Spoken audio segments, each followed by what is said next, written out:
We've got people in from the waiting room.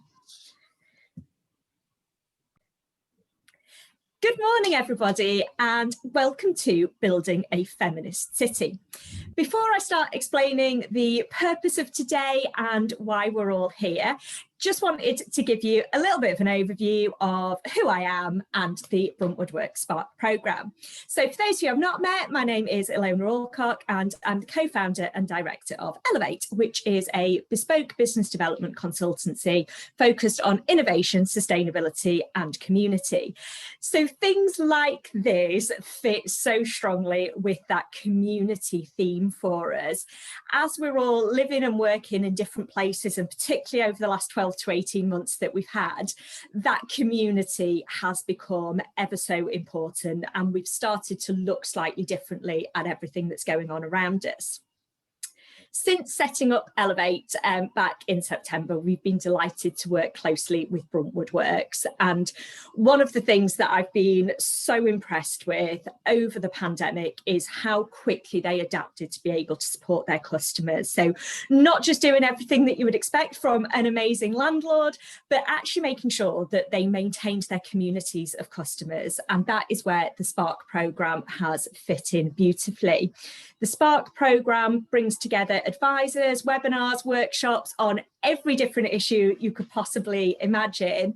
And the content, more often than not, is created as well by Bruntwood Works customers. We've been delighted to be able to input into that, and also delighted to have been able to benefit from all that wonderful content that's been shared out. So if you're interested in what's going on in all of those different areas, I massively recommend you go to bruntwood.co.uk/spark, and you'll be able to see everything that's coming up and hopefully be able to join us at some of those. And when I said every issue, every business issue, we perhaps didn't think at the time that one of the topics that we would be covering would be, where do women fit within building urban environments, the way that we live and work in our cities? But the events of the last few months have really brought some of that to the fore. So you will all have seen the case of Sarah Everard. It was tragic and shocking, and it really hit, I think, every woman that I spoke to very personally, because it was that cautionary tale that we've all been told. It's the thing that we all almost automatically put in little kind of safety guards of telling people where we're going to be, of talking on the phone when we're out, not going out after dark, all of these things that we just kind of accepted. And I saw this real kind of step change in the women in my life of suddenly going, well, hang on a minute, like, why am I not allowed to do all of these things? Why is a society and the world around me being designed in a way that isn't safe for me? And then Heather, who I'll introduce in a moment, shared on Twitter a link through to an article around Feminist City. And that wasn't just focused on the security element. It actually looked at every way that our society's been designed, and it has predominantly over the years been designed by men, that there are so many times when women have just not been involved in town planning, they've not been involved in design, they've not been involved in architecture, they're not involved in the management of our spaces, which means that even taking out those huge headline grabbing tragic stories, they're just day-to-day annoyances. They're the things that just don't work as well for women. And I'm delighted today that we are going to be joined by an exceptional panel of women, all working in and around the property industry. And today they're going to share with us their insights from their professions, but also their insights as women living and working in our cities. So I'm just going to pop round each of them in turn to do their own introduction. So let's start with our Queen of Bruntwood Works, Heather Gray. Hi everybody, so my name's Heather Gray. I'm the Business Development Manager over at Bruntwood Works. So my day-to-day job is about taking the message of what we're doing at Bruntwood Works, how we're engaging with our sector, with the wider business community into that, and making sure that we're being really responsive, that we're designing and creating beautiful spaces that inspire everybody, and that we're able to pull together a really strong community as well. I've also been working quite hard through the lockdown on our Spot programme, as Ilona mentioned before, and it's been just wonderful hearing all about, you know, what is important to business at the moment. And the thing that we're seeing again and again is that our businesses care about their teams and about their staff. So I think today will be a really important decision as we are thinking about kind of coming out of home life and re-engaging back into society and getting back into our cities. You know, what can we be doing to make that as enjoyable and as safe an experience for everybody? So thank you for having me today. Oh, we couldn't not have you. This was all your idea at the start. But also, I just love that we're looking at this as an opportunity to reset, that, you know, we do have an opportunity to do things differently, and hopefully that will include more gender inclusivity. So if I could come to you next, Helen. Hi everyone, I'm Helen Aldridge. I am founder of Panel, which is a marketing company which specialises in property and placemaking and destination marketing. Anywhere where people are, Panel is. And my second hat that I have is I'm a co-founder with many other women of Right to Walk. And Right to Walk is a collective of women which was spurred after the tragic death of Sarah. You may have seen us on sort of Instagram or Twitter or whatever during that time. And we have a collective group of women that are basically striving for safer streets within Manchester at the moment. Watch this space for further afield. So I'm here with two hats on today. Thanks ever so much, Helen. I've been involved in that Right to Walk WhatsApp group from it going from kind of a germ of idea through to where it is now. And I am not joking when I say, like, if you don't look at your phone for a day, you miss 100 messages. Like, the amount of work, particularly from Helen, but across the team that's going into that is just phenomenal. And I'm sure it'll have a huge impact. So next, if I could come to you, Chitra. Hi, yeah, I'm Chitra Marsh, and I'm an architect and associate director at Buttress. We're a team of about 60 in Manchester, and it's a very open culture, about 50-50 gender split, which is great. And I'm very proud to work there. It's an incredibly warm company to work for. I've been in the industry for about 30 years. Within my role has morphed really through my advocacy for diversity in the industry. So now my role really covers things like, and I love people, so my role really covers things like business development strategy. I look after our social value and our health and wellbeing initiatives. And I sit on the RIBA, I'm the co-chair for the RIBA Northwest EDI committee, inclusion champion for women in property as well. So just trying to spread the word out there and get the message out there. Amazing. There's so much going on there that I'm unbelievably grateful you found an hour to spare for us this morning. I feel like you are constantly juggling a million things. So really pleased to have that breadth of expertise with us today. And then last but not least, Kate. But not least. Hi everyone, I'm Kate Doherty. I'm an associate director at WSP in Manchester. We're an engineering consultancy. So I'm a mechanical engineer. I specialise in zero carbon building design. Since I was little, I've loved science and maths and technology. So I really went from being the only girl in the physics and the calculus class in high school to the only woman in my mechanical engineering degree, and now to very often being the only female in those built environment design teams. So equality, diversity, inclusive design, these are all subjects that are really close to my heart. And so I'm really excited just that we've even got the opportunity to have this conversation today. So thank you. Fantastic. Thank you, Kate. And that personal story that you've just shared there, I'm sure will echo with a lot of people across the industry of being, you know, the only girl or the only woman in particular rooms.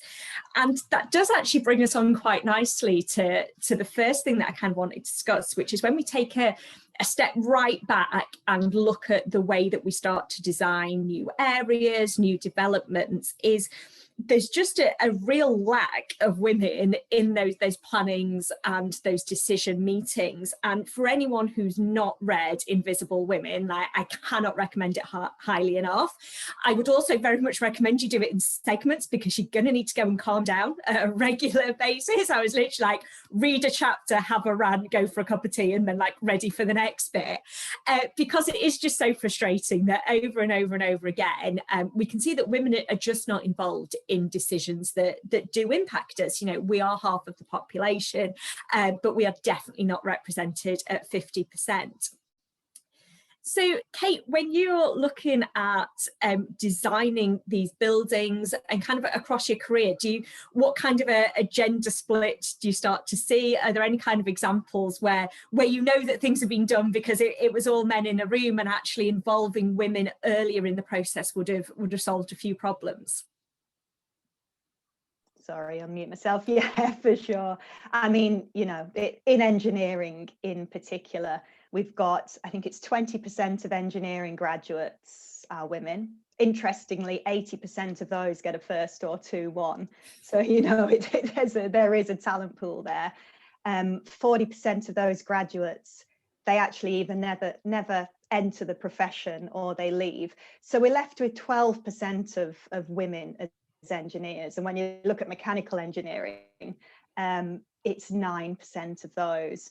So those statistics are very much reflected in my day-to-day lived experience, for sure. You know, 9 times out of 10, I'd say I'm the only in a design team, for sure. And I think there's a piece there about just having one woman in the room is a step in the right direction, but it's not always enough. You know what I mean? It's difficult being that only woman in the room. You know, we know that women get interrupted 3 times more than men do. Working from home now, we know that mothers are getting interrupted by their children more than men are. So yes, it's having one woman in the room is that step in the right direction, but we need to get that critical mass, that proper representation, and that enables you to feel a bit more confident as well about saying your piece. In terms of an example, I do remember a bit earlier in my career an example of where I was the only in the room and I didn't actually speak up and feel comfortable to say my piece, and I regret it to this day. And it was around, we were doing a wellbeing assessment it was a healthcare building, in fact, and the issue of lactation rooms came up. So a room where a nursing mother can go and express breast milk for their baby back at home. And the client said, well, we don't need that because women usually take a year off work, and after a year they won't be breastfeeding anyway. And look, even the NHS says we should be breastfeeding to a minimum of 2 years. And, you know, I know from my lived experience that is not the case. And I also know the indignity of expressing breast milk in a public toilet at work, you know, which is just a horrendous experience. And I didn't, like I said, it was earlier in my career, and being the only in the room, I didn't actually feel comfortable and confident to start speaking about my personal breastfeeding experience in a room of men. And I think just 1 or 2 other women would have tipped me. Absolutely. And there's so much there that's important in what you've said, that it's like we have got so conditioned to having all male rooms and all male teams that once there's one woman, we're like, that's progress. And so like, we don't want to knock that, but it's absolutely not enough. And one of the things that we quite often hear is that, you know, women are not one group. Like, we don't have one opinion, we don't have one set of lived experiences. So putting one woman in the room and expecting to talk for half the population is like that's quite a burden on one person in the room. Yeah. And being able to have that discussion between different women and, you know, different race, different religions, different ages, you know, the more diversity that you can get into planning meetings, we know that gets to the best result. And, you know, the idea that you could have, you know, breastfeeding mansplained to you is just ridiculous. It's like, if you're going to go to the effort of putting people in the room, that needs to be more than a tick box. You know, we need to actually be listening and acting on the things that we're being told. So thank you ever so much for sharing that example. Now, by the way, I would totally say something now. But that takes, it does take quite often somebody being older, of having that experience, having that confidence, having the level of seniority in the room. And we know that even in industries that bring in a lot of women at a junior level, that is not always reflected at the senior level. And it does take a lot of confidence to challenge in those situations. So I'm just going to come to you next, Helen, because I know you do a lot of work with developers. And again, something that is certainly perceived to still be a very male industry. Are there any examples that you can give of developers where they need more female involvement in the planning stages? I think, so I come in quite early. I come in sort of very much when sort of planning is getting approved, or we're kind of looking at the use of a building and how we can make that into a place, a real living, breathing place from the moment that we've decided that we're going to do this. And I feel that it depends what kind of development it is. If it's a commercial development where we need to, you know, pre-let and we need to get these buildings sold, basically, the sense of place comes after the building. Now, what we're learning quite quickly is that the place is now selling the building from these recent shifts in the past year. Now, I would say sort of 5 years ago, it's, you know, the men around the room would go, how do we sell this building? How do we sell this building? And there would not be a hope of myself speaking up and saying, can I just say that if you maybe make this a bit greener and a bit nicer, you're more likely to have dwell time? Not a chance, no way. And that's just lived experience. And I think the only positive thing I can say that's come out of this whole past year is that there has been an opportunity for developers. They have to look elsewhere now, because they have recognised, not based upon the activity that we're doing with Right to Walk, but they have recognised that real, safe, usable outdoor space is going to make them money. Now, that's a really sad thing to say, but it's true. It's actually true. And I don't believe that's the reason. That's absolutely not the reason why I've done all my work, but it's helpful in the room to back up my voice, if that makes sense. Absolutely. And ultimately, like, we are talking about businesses. We're talking, you know, people are building these huge new developments just because they fancy doing it. They're doing it to sell and to make money. And absolutely, if this last year has helped us to look at things in a different way and to recognise that actually, you know, women have spending power, women are going to be living and working in these buildings, making it attractive to all of the population rather than half of the population should just make good commercial sense. We shouldn't be doing it just for fun. It does make good business case as well. So just going to come to you next, Chitra. So in that design then of the building, so we've talked a little bit around the place and the layout of kind of full-scale development. Once you actually then, and I'm showing my entire ignorance of the process here, so just to make it easier in my mind, you sit down and you decide to design a building, and I'm going to forget that there's a million stages that go into that. Where are women typically involved in that process? Is it still quite male dominated? And how might you design a building differently if you take into account the diversity of people who'll be using it? So we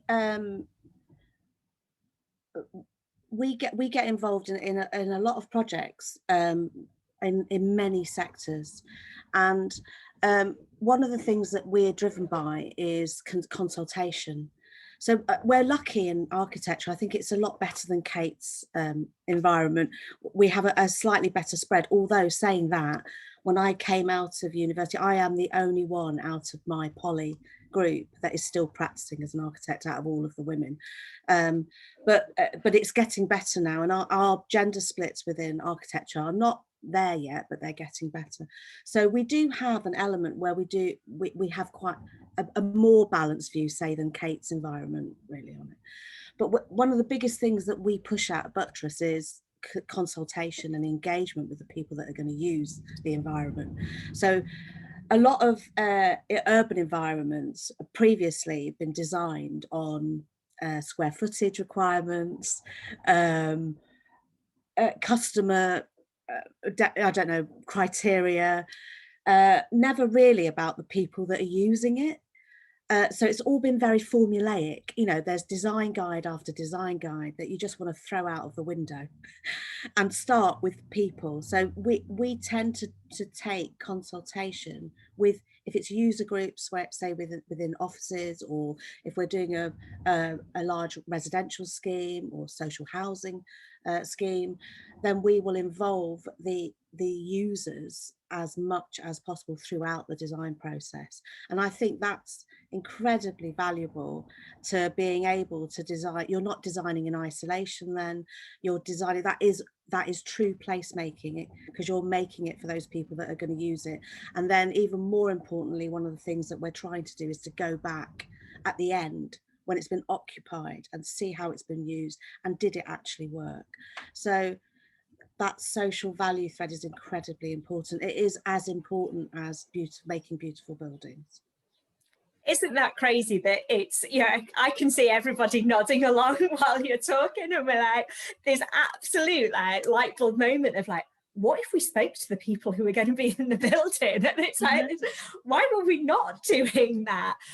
But also, I love that you're actually going back and seeing how that works in practice. And I think it's, you know, I've got, you know, some background in tech of having previously run a tech consultancy, and that user experience you've talked about is just being started to be picked up there. But there have obviously been some fairly high profile cases where, because it's the tech's been designed by a room full of predominantly white men, that's not set for the actual end users. And absolutely that real physical space, that if you design a building wrong, that's a lot harder to go back and change than it is to recode something and get that stuff right. So brilliant to see that, you know, those users are involved all the way through the journey, so that we're more likely to get it right first time, but we're also going to learn from that.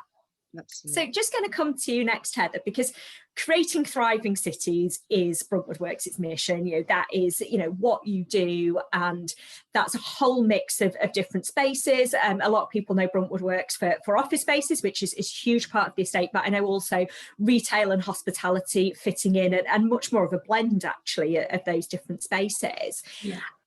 I've spent quite a lot of time in those spaces, and there is generally like a very healthy gender split across your portfolio.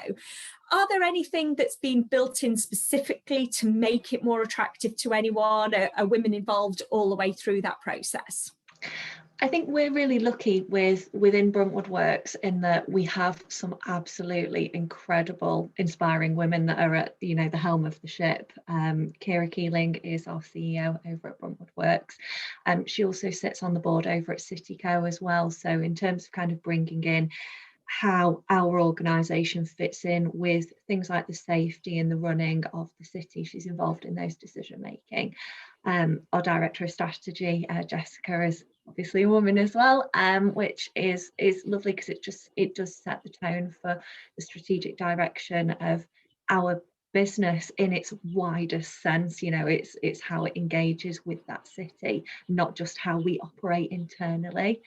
And, you know, I think from a kind of a championing perspective as well, they've been really key leaders and role models for that, in that how do we, you know, sponsor our colleagues to always have that voice at the table, and make sure that we are getting that diversity of opinion and lived experience in the room, so that we're making good decisions as a business that last us, you know, not just in the immediate, but we're you know, designing spaces and things that are good for everybody for, you know, for the next 10 years, 20 years, which is lovely.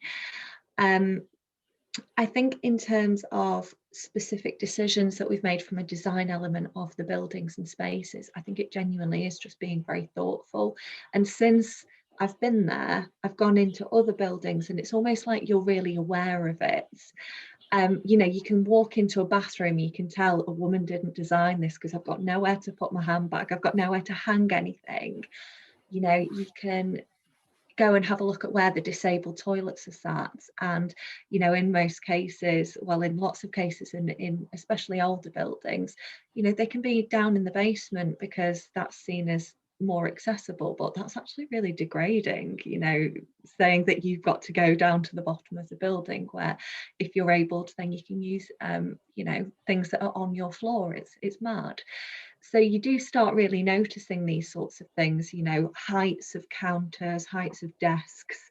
I'm quite a tall woman. I'm 5'11", nearly 6 foot, and usually in a pair of heels. So I'm actually kind of a similar sort of height specification for that usual demographic that things are built around in terms of a taller man. But I'm sure I'd notice it a lot more if I wasn't so tall. As a 5 foot woman, I can guarantee you would definitely notice this a lot more. And I'm going to stay with you, Heather, actually, because we just had a question popped up from the audience, and I'll take it round to the panel as well. And the question is around, coming back to Kate's experience around the lactation rooms, do more intimate women's issues get discussed? For example, I'd like to see sinks in most toilet cubicles to help sort out messy menstruation, menopause issues. Yeah. And I know that this is something that, you know, at all levels across the Bruntwood group, you know, I know Kate Vokes is very passionate about talking more about the menopause. Yeah. We spoke about this when we did some videos for International Women's Day about just talking about things that, you know, are women's issues. And it's like, if that's an issue that affects half of the population, it should be involved in those discussions. And you described there about, you know, when you go into the toilet cubicle, can I hang my bag up? Is there somewhere that I can put this? You know, are there sanitary bins provided, for example? Are those discussions part of what goes on around a building, that you actually think, you know, what else is going on in this person's life, not just when they come to work? Yes, 100%. And it is about having those really open conversations with topics that I think a lot of us by society have been told, you know, it's things that you don't talk about, you know, menstruation or lactation, but they're very normal bodily functions. Like, why wouldn't we speak about them? And also, why would we not take them into account when we are designing a space? Because, you know, it's going back to Chithra's point as well about, you know, kind of imagining the user.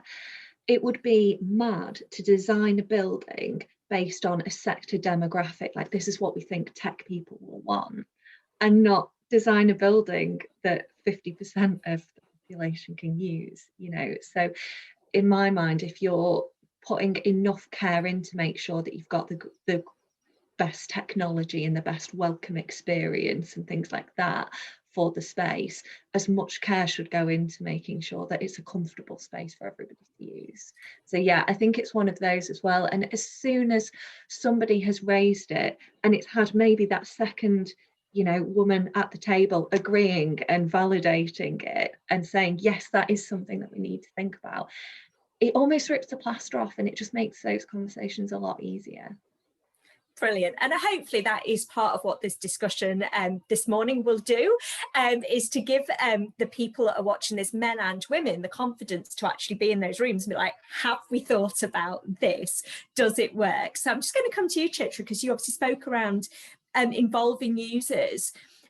Do you go into all of these different issues, and what kind of feedback do you get from women using buildings as to what kind of a functionality is great to have, things that they may struggle with? I know Heather mentioned, you know, the height issue, and that is something that's very prevalent to me. You know, the amount of times, you know, I simply cannot reach or use things in public spaces because they're not built for somebody like me. Well, personally, I'm only 5'2" or 3. I like to say that's still tall. Yeah. And can I just go to one personal point on that one as well?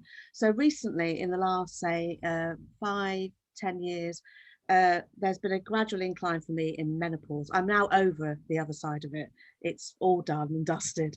But those were quite awkward time. There was a few years in there that were very awkward, and I didn't really have anywhere to go. Again, it's as soul destroying to go and sit in the toilet to cool down or whatever it is. So I would like that. I don't know what that would have to be included. It's the whole lifespan of a woman that needs to be included in the design.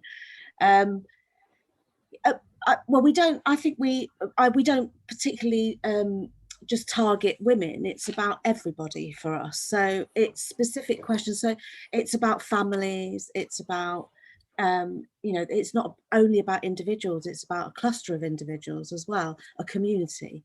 So you have to deal with, when you have those conversations in design, you have to take on board individual requirements as well as that the community. And of course, when you do it, you can't get everybody, you can't shoehorn everybody's ideas into it, but at least you need to have the courtesy to have listened and taken it on board.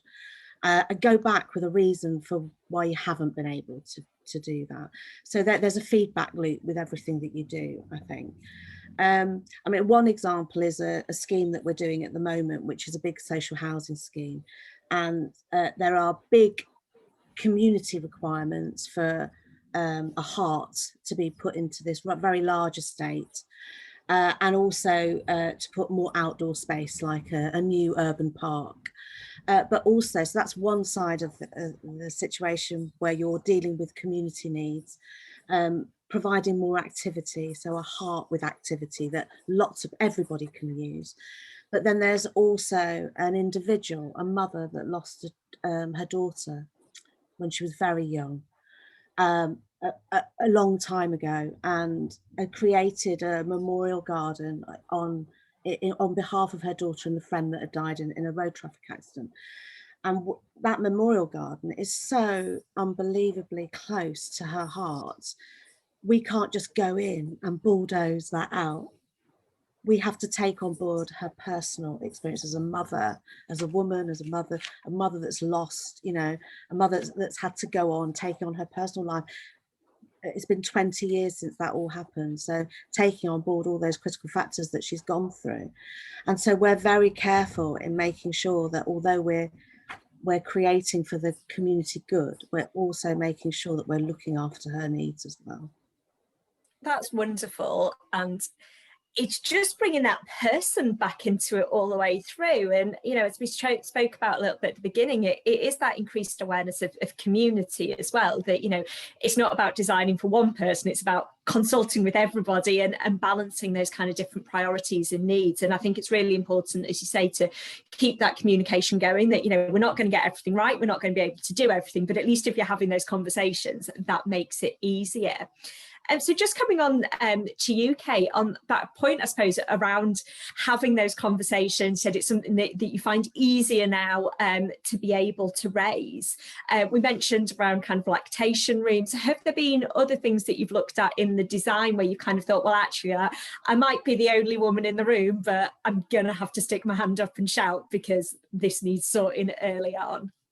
I wish those conversations did happen more in an engineering design sort of arena, Ilona, but they probably don't. I mean, one thing that that I do often think is the equivalent provision of male and female toilets that just seems to persist, that's just the way it's done. When I think women spend 2.3 times longer in a toilet than men do at any given time, I think is a statistic. So that's something that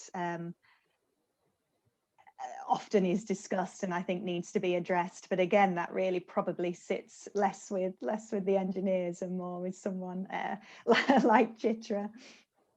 Absolutely, and I think that it really highlights me that discussion around toilets, and the author of Invisible Women has kind of become known as like the toilet woman because she's so passionate about it, and people literally send her pictures of people queuing for toilets on Twitter all the time.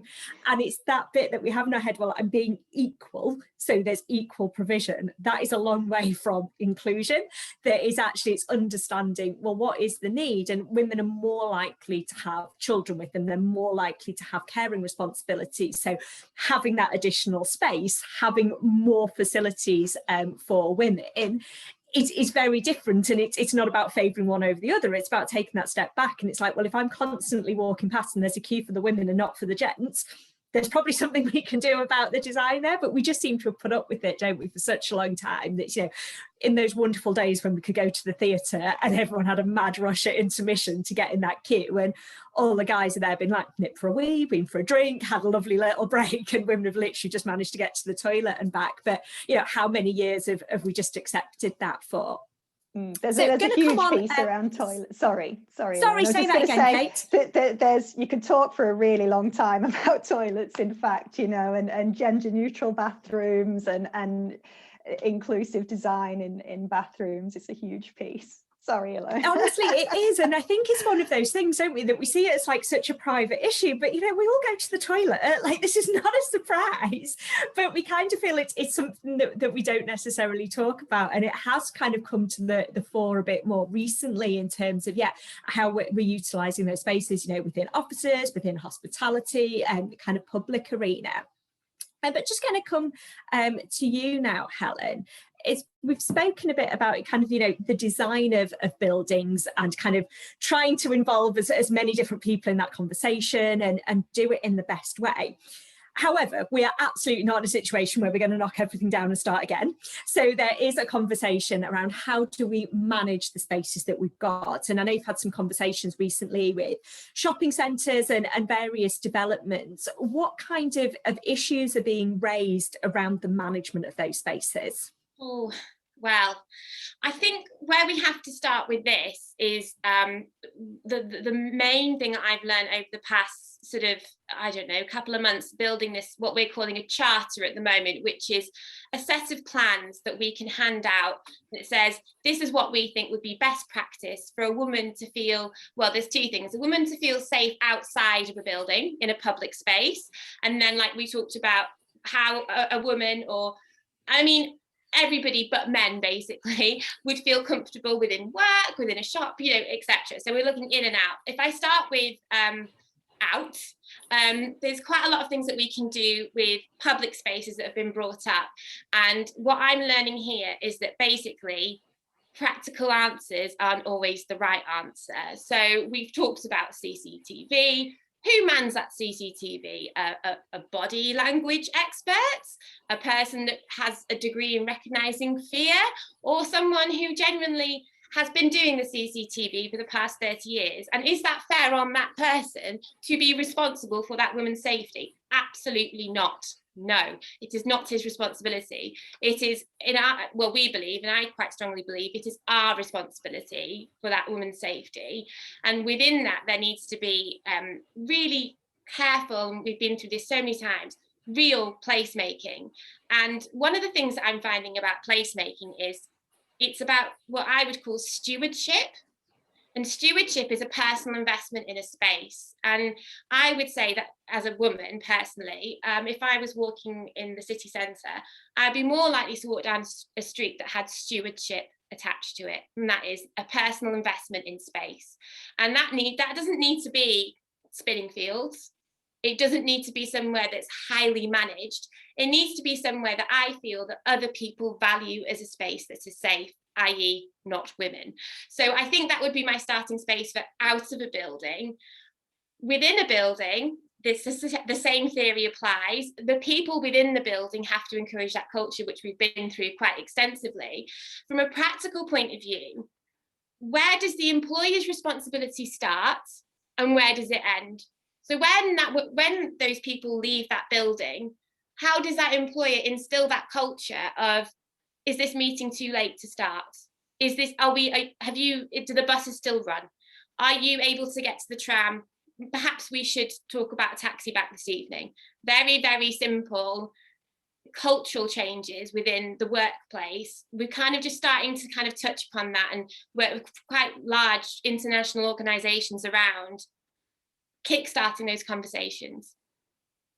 Excellent. And I think, that conversation is so central. And, you know, I've been somewhat overwhelmed over the last couple of months of people asking me these questions. So as some of you may have seen, I recorded a video just after Sarah Everard's disappearance, and it was a lot more emotional than anything I've put online before. And I look back at it now and I'm like, wow, like you were enraged and like pretty unhappy when I put that out there. But it hits a nerve with a lot of men in my network who have then started these conversations, and it's that, right, what can we do? And they started to look at how they lived their lives, how they travelled around spaces, and were suddenly like, never thought about that. never looked at that before. And I'm like, yeah, no, every single day we plan like the safest way of getting between 2 points. It's not the quickest way, it's not the cheapest way, it's the safest way. Like that's always the priority. And that just wasn't something that was on their agenda. And we then, you know, I had a great conversation with Downtown in Business, and I was like, oh, do you know, like we probably have less women at evening events, and we've never considered it. And that's not, you know, we don't want women there. It's an organisation that, you know, is great at involving women in their spaces, does these brilliant events. It's just simply not been on the radar before. We had a call with United City around getting people back into offices and into city centres. And one of the real positives that we can do to try and stop the spread of COVID is to spread out when people come in and out on public transport. So, you know, start early, finish later. And then it's like, and what if you're a woman that's now been asked to come in when it's dark and go home when it's dark? And it's getting that extra layer of conversation in. And it would just be great to hear from any of the panelists, if you want to give me a wave. And I'm sure you'll probably all wave at me when I say this question. Have there been events, meetings, anything where you haven't gone because you were worried about the transport and your security? Heather's giving me a lot of nods here, so I'm going to come to you first, Heather. I mean, my role is business development, so in a pre-COVID world, it was, you know, 3 to 4 nights out a week at various networking events and things like that. And I would very much think about what time it finishes, where it is, which part of, you know, it's say Manchester as an example, which part of Manchester it would be, how I would get, you know, from that location. Did I feel safe in that environment for a start? Because you will all know, knowing the area, that there are pockets of it that you just really don't want to do. And yeah, so I would absolutely think about that. And I think also as well, something that I found really interesting through my career is who was managing me at the time internally, and what our company processes looked like, and how encouraged I felt by that. So for example, you know, when I was managed by a lady who was a bit older than me, who had daughters the same age as me, it was, you get a taxi home. If it's anything after dark that you're not right near public transport, you don't feel safe getting back, you get a taxi home. And that was told to me. It wasn't me asking, can I get a taxi after this? Which, when you're quite young as well in your career, you know, you don't want to be seen like you're taking too much, and, you know, you don't want to be portrayed in a certain way. So actually being told unequivocally that is what you do was really, really helpful. When I had younger managers, or managers that were men that just hadn't had to think about that before, you know, they you know, it just wasn't mentioned, it wasn't brought up at all. Brilliant. And I think that's a great tip for anyone who's watching this, who is managing teams or managing events, is that your junior staff might not feel comfortable saying, I don't feel safe, I need to get a taxi. And they might just be not going to things because they don't feel safe. So actually having that really clear conversation and being like, if you want to go, if you feel comfortable, like, we'll pay for a taxi, you know, here's the company Uber account, like your safety kind of comes first. And that's something that then can stay with you. So as you then move through different places and organisations, that's kind of built in. So Helen, you've also just given me a little wave. So I think, just moving on from what Heather said, there's 2 things actually. Again, I don't know why everything seems to be in 2 today. The first thing is when you're out in drinks with men, so obviously working in property, I'm more likely to be out having drinks with men than I am women, which is rubbish, because I'd much rather be out with a load of women. Anyway, there will be this moment where the evening's finished and they just go. And you're like, oh, you've gone. And then you're like, okay, that's just, and then it's just it's like falling off the edge of a cliff. You're like, I'll just do me then, yeah, okay. And then you finish and you're done.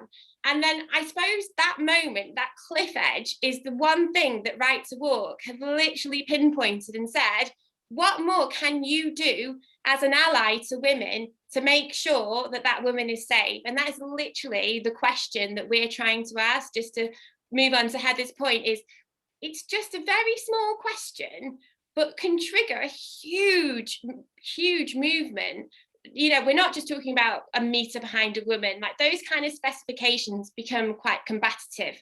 And also there's a response there. It's like, well, if I'm half a meter, is that actually too close? No, let's not have that conversation. You work it out, and then you ask the person that you're with.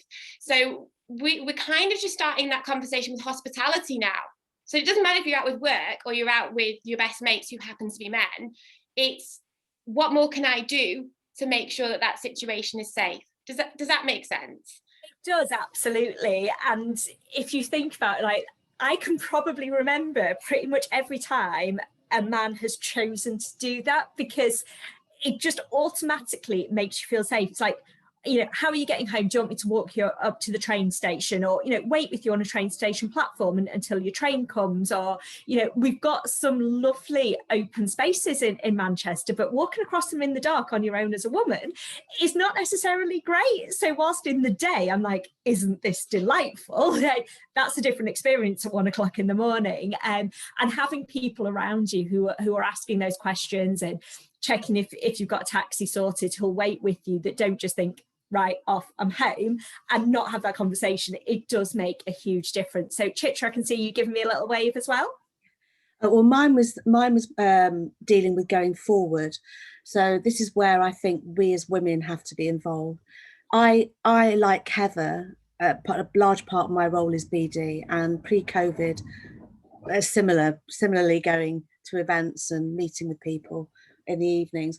And my way of compensating for that was I drive every day into Manchester, and I drive home, and that saves me getting on any public transport. I can leave when I want, but I miss out a little bit, because I do like my gin and tonics and I like my wines, but I have to miss out on the full experience to be able to make sure that I get home safe. So my biggest concern, I suppose, going forward is we have a massive sustainability agenda. There is going to be a point where we're not going to be able to drive into Manchester, for sure. I'm pretty sure of that at some point.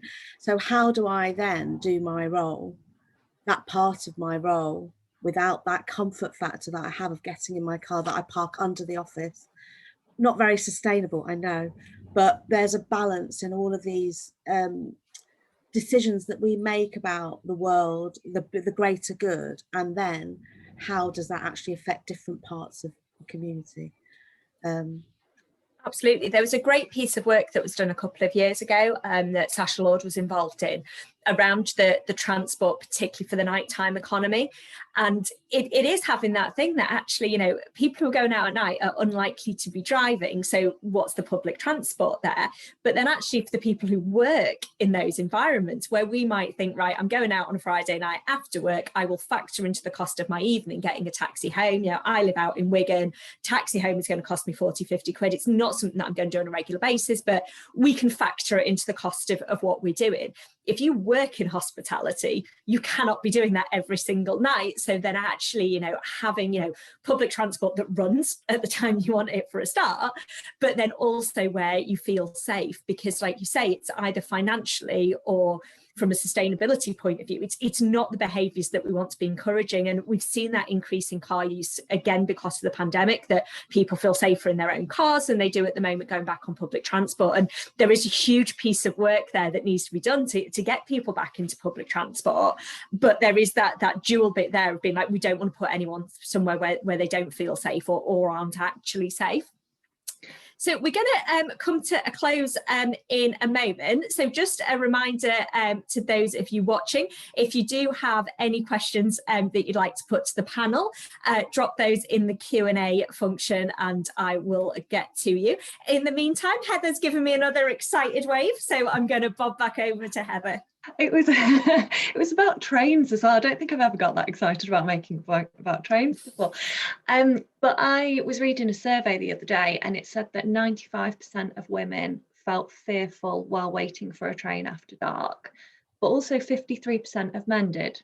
So it's like, sort that out and then it's good for everybody. You know, it's not just a women's issue, it's a societal issue. And I think, you know, one of the things that, you know, Manchester specifically could really improve is the surrounding area of Piccadilly. It's our main station and it's actually the part of the city that a lot of people feel the most unsafe by, especially the gardens and getting to it.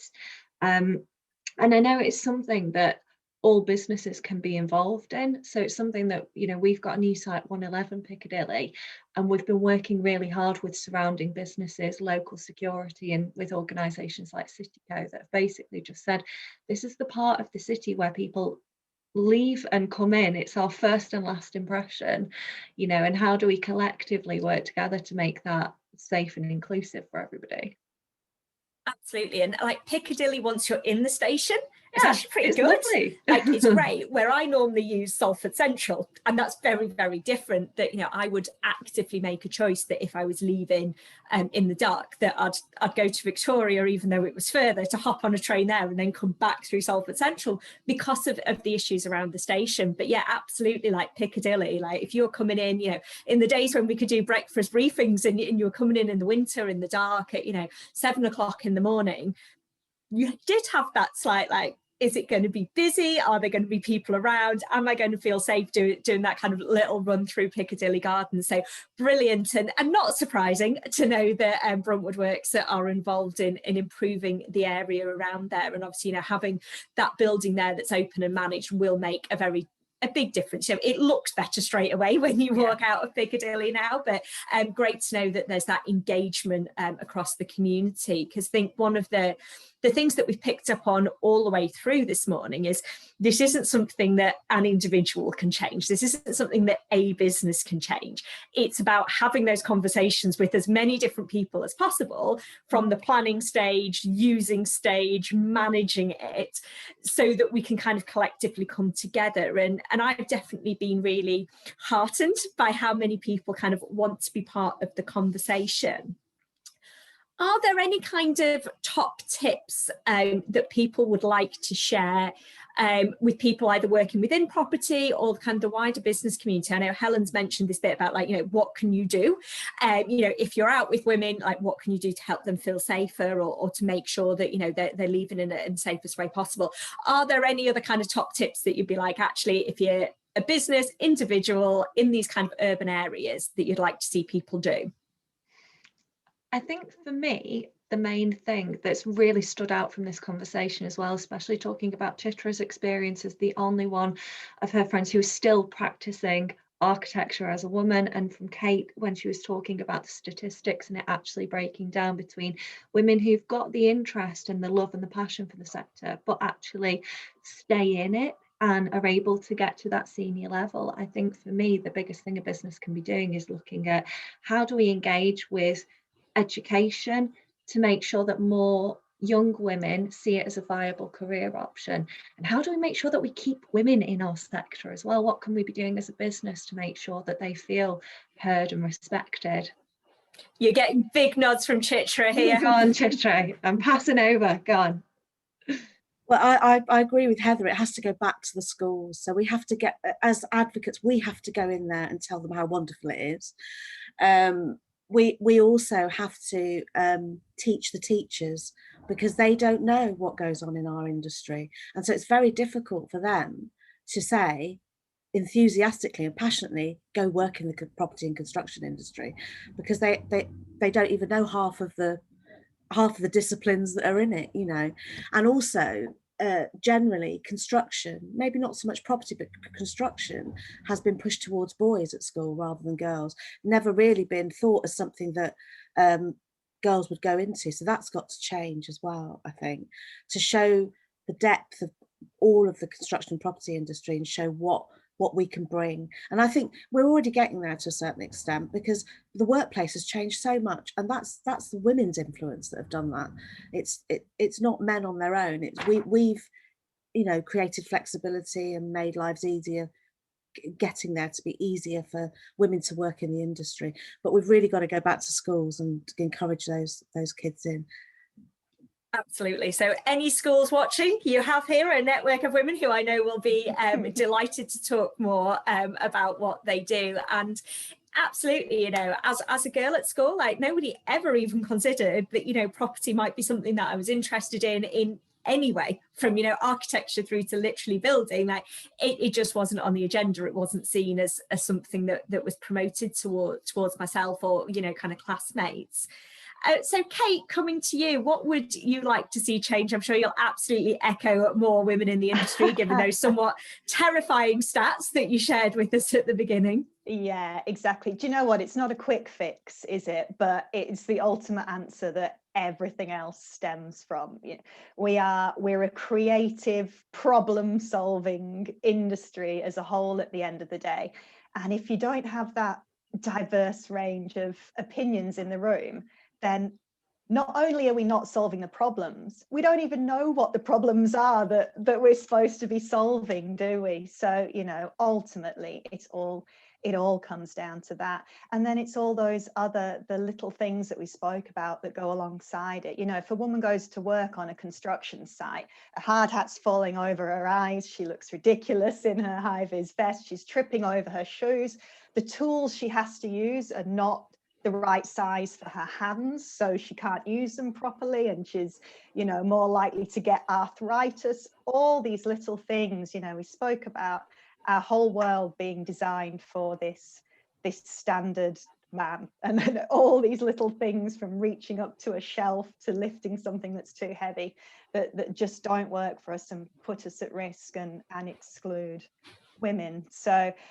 I'm hoping as we move into a more data-rich society, especially around buildings, smart buildings, etc., maybe we can start looking at some of all those little things that do add up to make you feel. And those little things are big things. Like they're the tools you need to do your job, and they're the equipment you need to keep you safe. Like they're pretty critical.